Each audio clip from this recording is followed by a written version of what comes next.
boys and girls, welcome to my channel. I'm For Classic and welcome to BenchART. So for today what I do have needed is TT Isle of Man Ride on the Edge 2.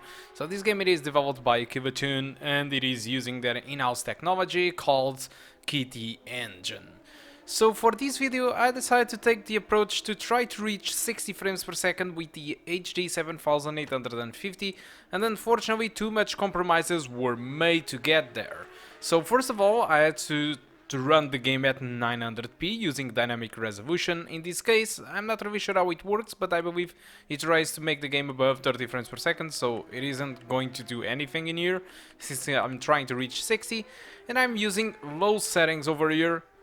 Alright, and I'm just going in here and disable sharpening. So why I'm disable sharpening and enable DA? Because I'm going to use the sharpening filter available on the drivers of AMD. So if you pull up the AMD drivers overlay, you can enable the sharpening from them, which is amazing. It makes 900p to look much better than what it used to be. But obviously for that you need to use TAA. So this is the requirements for the game. These guys ask for an HG5870. So I don't really know how close or far away it is from the HG 7850, but all I can say it is with the 900p with the low settings, the settings that I'm going to use in here, I got an average of 64 frames per second, and yet I still had some drops to something lower than 60 frames per second, but it was very close to a minimum of 56. But if you decide to if you want something in between, alright, between 40 to 60 frames per second, you can play with the low settings at 1080p, alright, and if you want something between 30 to 60, you can play the game at 1080p with median settings. And median settings obviously looks so much better than the low settings in my opinion, but this game it is so damn fast, especially on this track, the Isle of Man.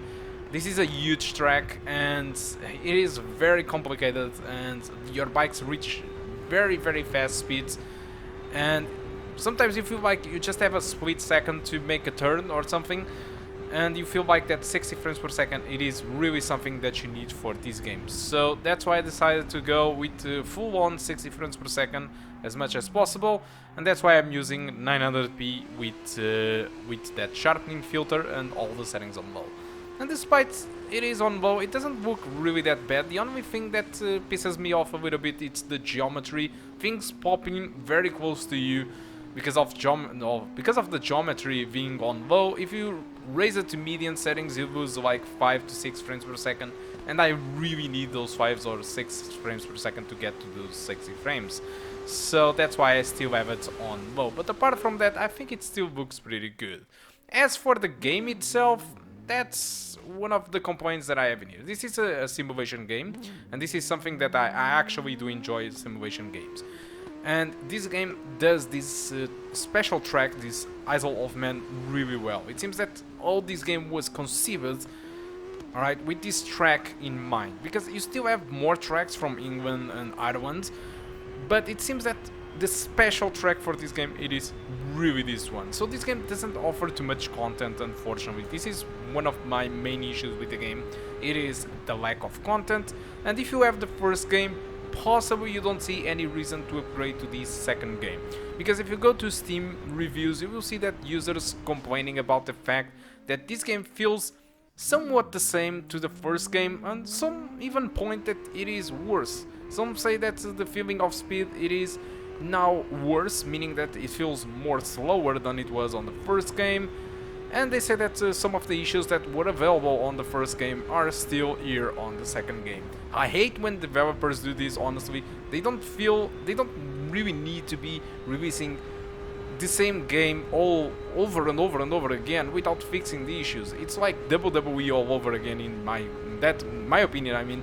But apart from that, the game it is really good, the simulation it is awesome. The sense of speed, I'm not really sure how it was on the first game, but on this second game it is still insane. It is very fast, it's astonishing.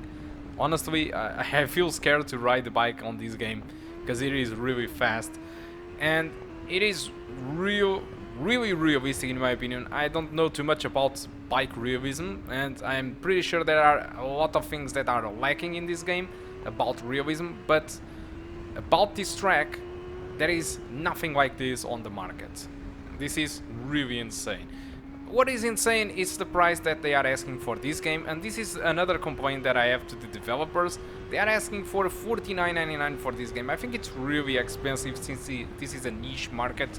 Not all the people are interested in this type of games, and especially with such a lack of content, I don't see the reason to pay so much.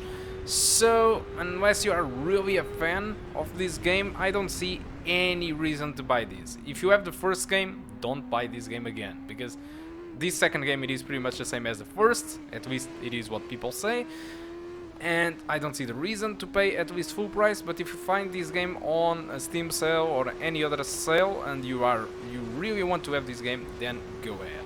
So guys, that's all that I want to talk about TT Isle of Man Ride on the Edge 2. Hope you keep enjoying the rest of the video, and I do hope to see you soon. Goodbye.